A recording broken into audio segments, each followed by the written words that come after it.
Mr. President, please join us on the stage, and we are waiting for your keynote speech.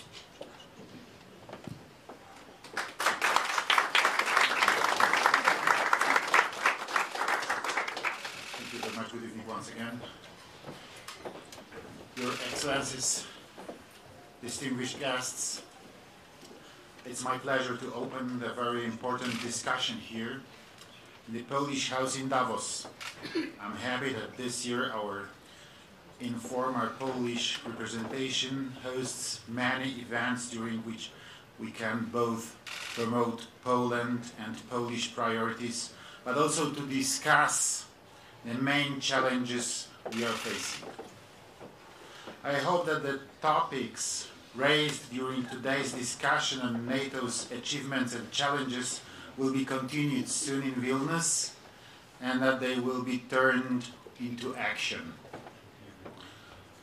1 year after the Russian aggression against Ukraine, NATO member states are more united than ever, truly focused on NATO's primary task of collective defense and persistent in their support to Ukraine.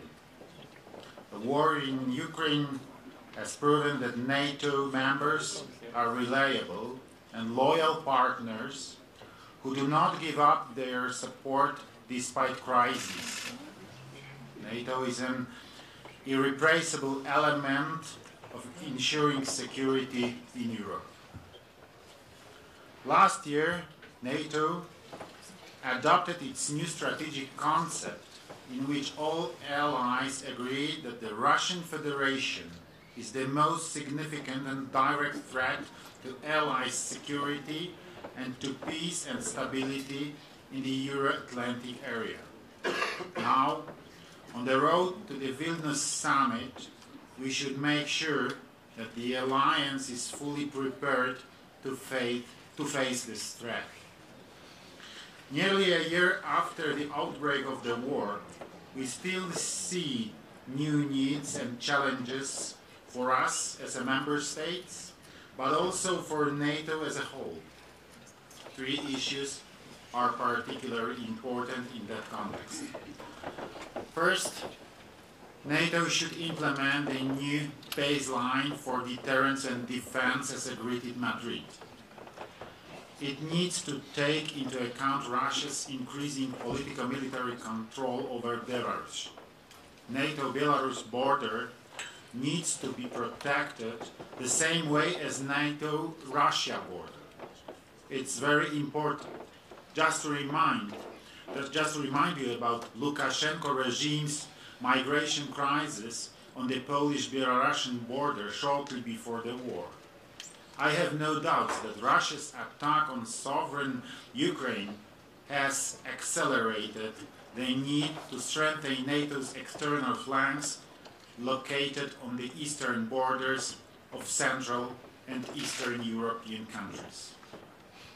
Second, NATO should demonstrate that every nation in Europe has a sovereign right to choose its own security arrangements. We need to finalize the accession of Finland and Sweden. I hope we will be able to welcome them as NATO members as soon as possible. We also need to respond to Ukraine's membership aspirations. Now, it's high time to give Kyiv answers on how the accession process should look and what steps are required to guarantee the desirable end result. The support for Ukraine needs to be continued. Third, NATO deterrence and defense should be appropriately resourced in the long term. Therefore, we need to update NATO guidelines on defense spending. The goal of 2% of GDP was agreed in 2014 after the first Russian invasion of Ukraine and was supposed to be met by 2024. This year, Poland will spend more than 4% of its GDP on defense. This is an enormous effort taking into account the current economic situation in Europe and the efforts we are all undertaking to help Ukrainians. But I know that this is an investment in the future and safety of the whole region. We must be prepared for a period of uncertainty in Europe. There is no quick solution to the security crisis on the continent. No, nor should we expect one in the nearest future. We should be ready to reject Russian false proposals regarding the peace negotiations, as they would only consolidate Russian territorial gains in Ukraine. We must not allow Russia to have a sense of victory, as this would mean that its aggression pays off. The war has shown us how valuable cooperation and neighborly assistance are. I'm grateful to all of you who, from the first day of the war, have been involved in helping the Ukrainians. I assure you that Poland will continue to help Ukraine as far as possible. Once again, thank you for this debate, and I am looking forward to hearing your comments and remarks. Thank you.